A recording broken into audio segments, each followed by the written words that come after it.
Bonjour à tous et bienvenue dans votre émission estivale du Défaussé. Le Défaussé, c'est une petite émission qui va vous durer 20 minutes et qui va vous parler d'un jeu de société, en l'occurrence ici d'un jeu de cartes. Et je suis Zéphiriel et je suis accompagné pour faire cela de Alex. Hello. Alors Zéphiriel, il a dit émission estivale, mais en fait elle sera pareille que le reste de l'année. Donc elle est enregistrée en été. Ouais, jusqu'à elle est en été.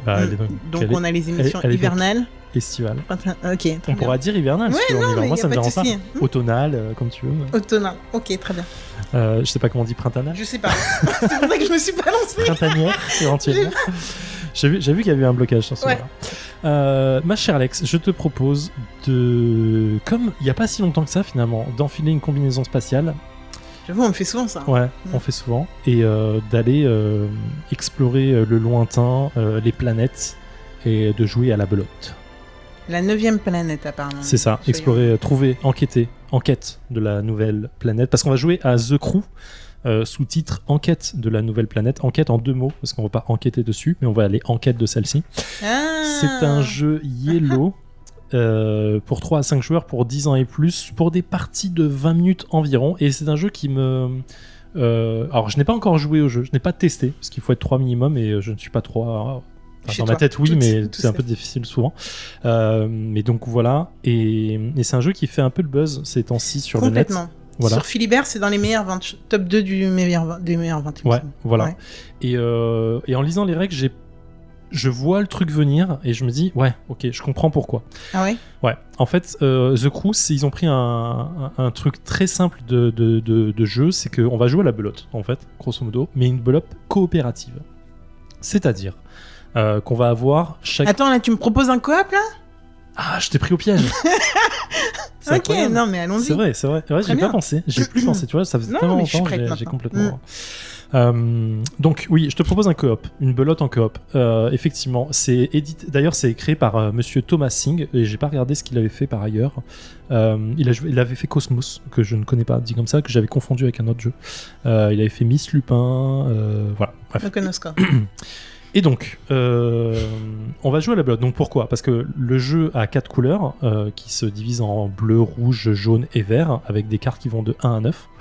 Il y a une carte atout qui est représentée par les cartes fusées. Il y a 4 cartes atout, 1, 2, 3, 4. Et voilà. Et en fait, c'est un jeu de pli. Donc, rappel pour Alex, le jeu de pli, c'est quoi ? Le jeu de pli, c'est quand tout le... Mais quoi ? C'est pas méchant, c'est juste un fait. Je te l'ai demandé hors micro et tu m'avais déjà répondu, donc... Mais c'est très amusant parce qu'il y a en fait, dans les règles, il y a une définition du jeu de pli. Donc je me suis dit, c'est pas instinctif pour tout le monde. Donc rappel. Le jeu de pli, toutes les cartes sont distribuées aux joueurs, puis, à son tour, dans le sens horaire, chacun joue l'une de ses cartes face visible au centre de la table. On appelle pli l'ensemble formé par chacune de ces cartes, ainsi joué par les joueurs. Tu m'as perdu, c'est trop... Une carte par joueur. Celui qui a joué la carte la plus forte valeur remporte le pli, mais seulement s'il a joué une carte de la série demandée. C'est-à-dire que si moi je joue vert et que tout le monde joue vert autour de la table, celui qui a joué la plus forte carte vert remporte le pli, c'est-à-dire les cartes du centre de la table. Voilà. Très bien. Donc on va faire ça, mais évidemment c'est pas aussi simple que ça parce que c'est coopératif. Et là tu me diras, mais pourquoi on fait ça si c'est coop ? On s'en fout. Mais parce qu'il y a des missions. Quand The Crew, on représente une équipe d'astronautes qui partent donc en quête de la 9e planète, on l'a dit, et ils vont devoir réaliser des missions. Pour cela, on a des petites cartes qui ont elles-mêmes des couleurs, qui sont les mêmes couleurs que sur les cartes principales, et des chiffres dessus. Le but étant, on va distribuer toutes les cartes de jeu. Donc on va avoir notre main de cartes. À côté de ça, on va mettre au centre de la table un certain nombre de cartes missions qui est défini par le petit livret que je tiens dans la main, parce qu'on va faire les missions une à une. Mission 1, puis 2, puis 3, puis 4, puis 5. C'est un legacy ? C'est pas un legacy, c'est juste que tu vas plus haut dans la difficulté. En fait, plus tu réussis, plus tu vas plus haut dans la difficulté. Et donc du coup, sur la mission 1, ils disent par exemple, mettez une carte mission au centre de la table. C'est un mauvais exemple, on va dire qu'il y a 4 cartes missions, et donc du coup, les cartes missions sont tirées au hasard, et il va y avoir par exemple la carte bleue numéro 1, la carte jaune numéro 3, la carte rouge numéro 5 et la carte verte numéro 9. On va distribuer ces missions aux joueurs de la table, d'accord ?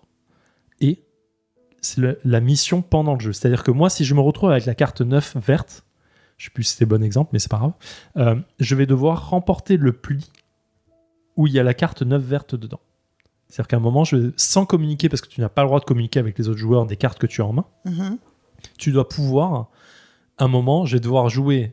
Quand quelqu'un va jouer vert, je dois remporter le pli 9 vert, sachant que la carte 9 c'est la carte la plus forte de la couleur verte, donc il va falloir que je coupe dessus si je l'ai pas dans mon jeu. C'est clair ou pas ? Non, je vois que c'est pas clair. Mais bref, grosso modo, c'est un jeu où tu dois essayer de communiquer avec les autres sur comment diriger le jeu, en mode les gens savent quelle est ta mission, donc les gens autour de la table voient que je dois récupérer la carte 9 verte, donc je dois faire en sorte de jeter la 9 verte quand moi je remporte le pli. Si je dois récupérer la 1 bleue, il faut que je gagne un pli avec un 1 bleu, ce qui est quasi impossible, donc il faut que je me débrouille autrement pour pouvoir remporter le pli à ce moment-là, si j'ai la carte 1 bleu dans les mains.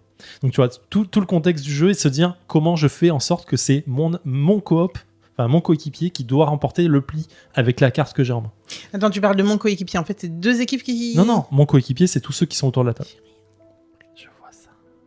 On joue tous ensemble, le but est de réaliser l'émission de la carte. Ok, très bien, mais sans communiquer, Sans communiquer. C'est un petit peu un... comment on appelle ? Un jeu de belote ou... Un The Mind. Un The Mind aussi. Voilà, exactement, où on doit tous remporter, mais on ne doit pas dire qu'on a la bonne carte. Ok, c'est bon, c'est un peu ça l'idée. On va y être, ok. Évidemment, le jeu prévoit des formes de communication. On a des petits jetons communication où on peut poser une carte qu'on a dans notre main et on peut placer un jeton communication dessus en disant si je place le jeton en haut de la carte, ça veut dire que c'est la carte la plus forte de ma main. Si je le place au milieu, ça veut dire que c'est la dernière carte que j'ai de cette couleur. Et si je le place en bas, ça veut dire que c'est la carte la plus basse que j'ai. Ok, c'est un The Mind Yokai. Ouais, il y a vraiment des formes de communication qui sont très limitées. Et évidemment, plus on avance dans l'émission, plus les missions sont difficiles. Et donc, plus ça dure. C'est bon. Voilà. Est-ce que ça te semble viable ? Là, tout de suite, je comprends pas trop le buzz. Okay. Là, tout de suite. Mais en même temps, j'ai jamais compris le buzz de The Mind. Donc, l'un dans l'autre. Évidemment, c'est pas la même chose. Donc, je pense que ça peut plus te parler. Je te propose pas de faire qu'une seule partie parce que ça voudrait dire faire qu'une seule mission. Donc, ça risque d'être difficile. Mais d'enchaîner au moins 2 ou 3 parties pour avoir les missions en tête et comprendre comment vraiment jouer le jeu, parce que je pense qu'une seule partie, ce serait pas révélateur. Donc je l'annonce avant. On peut faire ça. Alors c'est parti. Let's go. C'est à qui de... Ça, ah d'accord, je sais pas comment parler. Sam, il est en PLS. Est-ce qu'il veut finir cette mission ? Joue-le, c'est bon, c'est pas grave. Je n'ai pas la couleur rose, donc je peux jouer ce que je veux. Soit un atout, soit... Et nous, on est obligé de jouer sur le rose. Le rose est prioritaire, si tu l'as, tu dois le jouer. Vas-y. Et ça, je peux le déplacer ou pas ? Ça, c'est toi qui remporte le pli. Ah bon ? Oui. J'ai pas fait gaffe. Est-ce que je peux déplacer mon jeton ? Non, une fois que l'info est donnée, C'est pas parce qu'elle a été donnée au bon moment qu'elle peut pas être fausse derrière. Joue. Sam, te prends pas la tête, joue. Pourquoi elle est si sûre d'elle, je comprends pas. Je comprends. Non, mais il doit remporter la 8 et il a joué la 3. Donc je peux pas remporter le pli, donc ne joue pas le 8 sur la 8. Je te prends pas la tête. Joue. T'aurais pas dû le garder. Non, c'est toi qui aurais pas dû faire ça. Mais c'est pas grave. Moi je peux le faire, mais c'est Sam qui aurait pas dû prendre la main.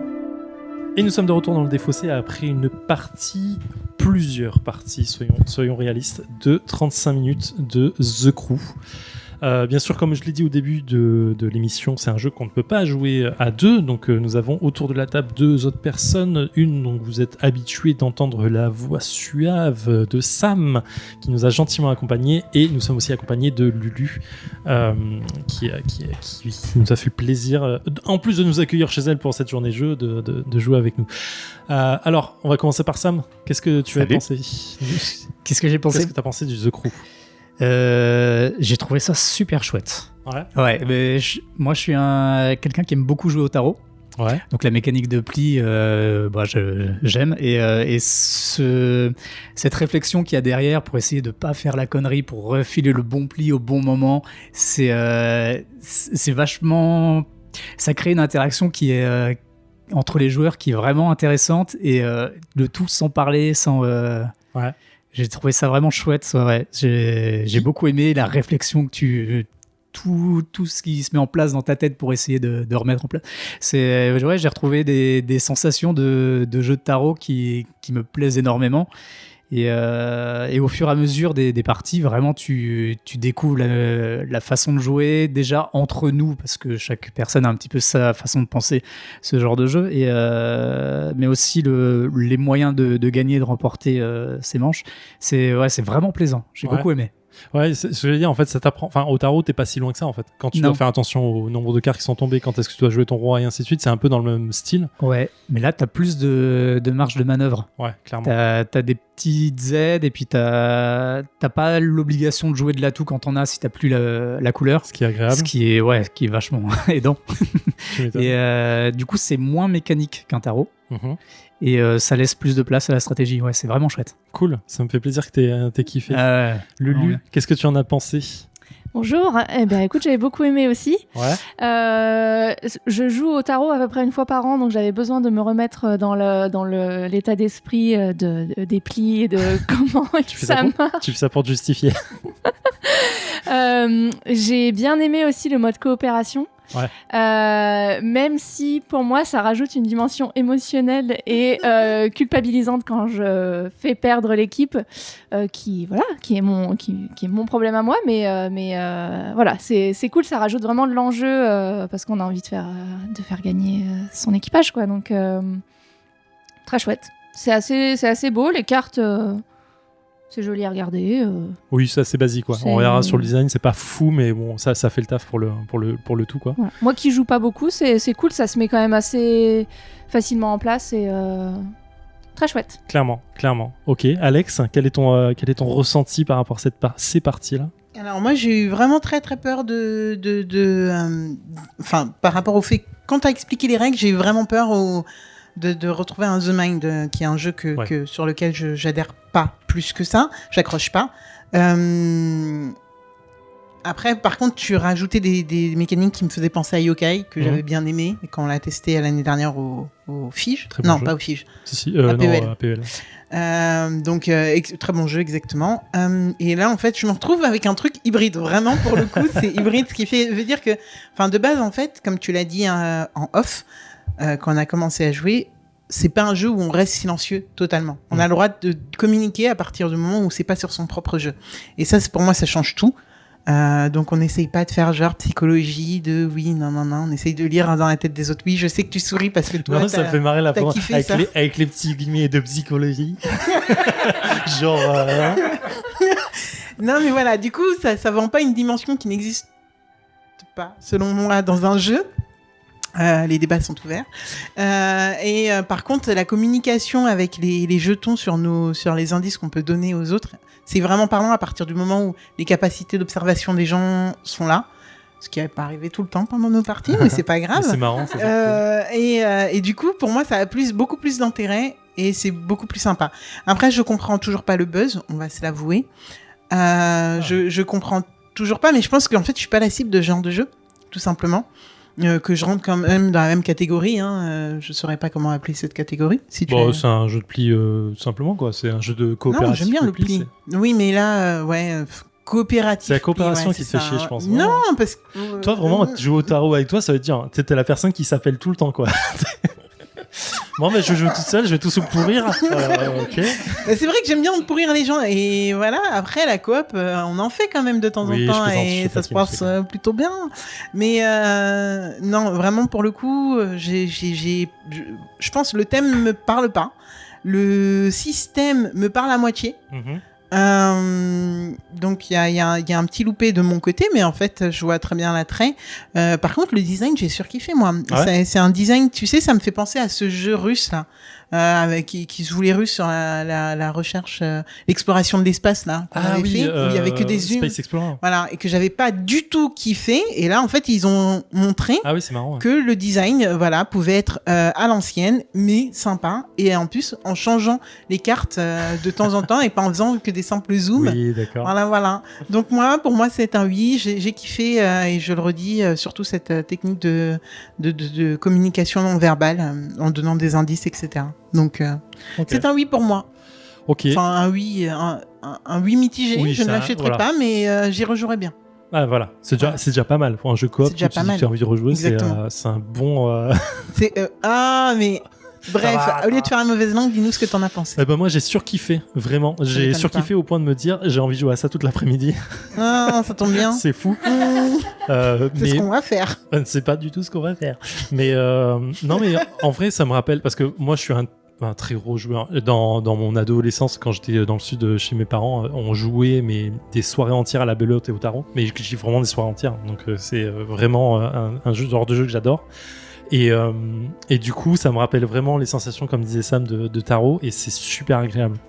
Et donc du coup, d'avoir cette sensation de jeu de tarot avec un truc plus évolué, avec des enjeux et un enjeu de mission, putain, moi je trouve ça super cool, et du coup je comprends vraiment le buzz qu'il y a dessus, parce que je me dis, putain, j'ai envie de jouer que à ça en ce moment, du coup j'ai vraiment envie d'y rejouer, et là du coup il y a, faut que j'arrête de dire ça, et là il y a le petit carnet de missions, je sais plus, allez, je vais dire peut-être 50 missions je crois en tout à faire, et ça se corse au fur et à mesure, pas le lieu, hein, le verbe, et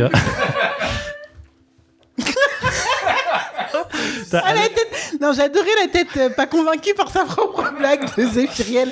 En mode, ça passe ou pas? Et non, du coup, là, on a fait quoi? On a fait les 3 premières missions avec 2 loupés sur la mission 2. Et vraiment, c'était... en fait, un loupé et demi. Oui, bon, ok. C'est pas une critique. J'ai juste dire, on est qu'à la mission 2 et on se rend compte déjà de dire, ok, en vrai, on n'a pas juste fait attention à un tout. Faut faire attention, ouais. Et c'est amusant parce que tu te retrouves ce côté que tu as au tarot de dire quand ton partenaire a pas tilté et tu es là en mode c'est dur, je dois rattraper cette bêtise, alors que là t'as pas le choix, enfin dès que la bêtise est lancée, c'est fini quoi. Tu sais que t'as perdu et tu dois passer, tu dois refaire.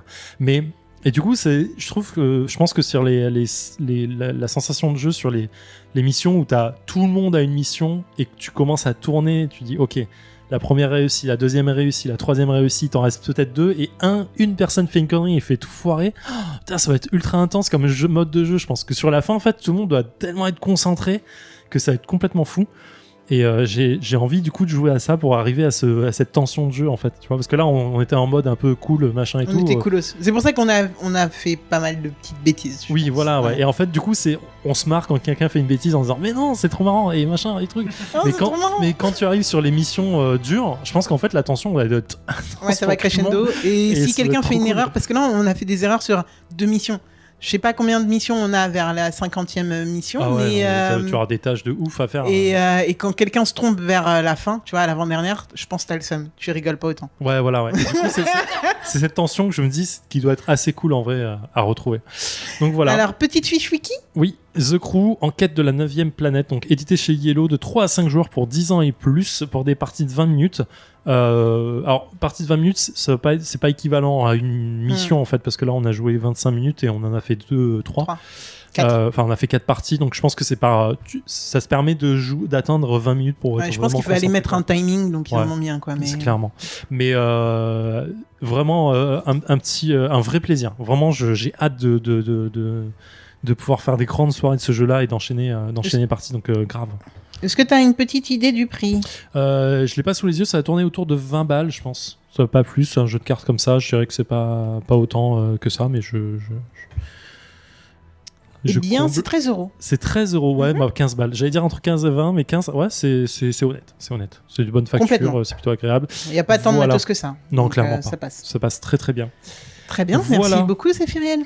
Je vous en prie, c'était un vrai plaisir. On se retrouve la semaine prochaine. Exactement. Avec un nouveau jeu. Je suis aux commandes. Éclatez-vous bien, jouez bien. Ciao. Ciao.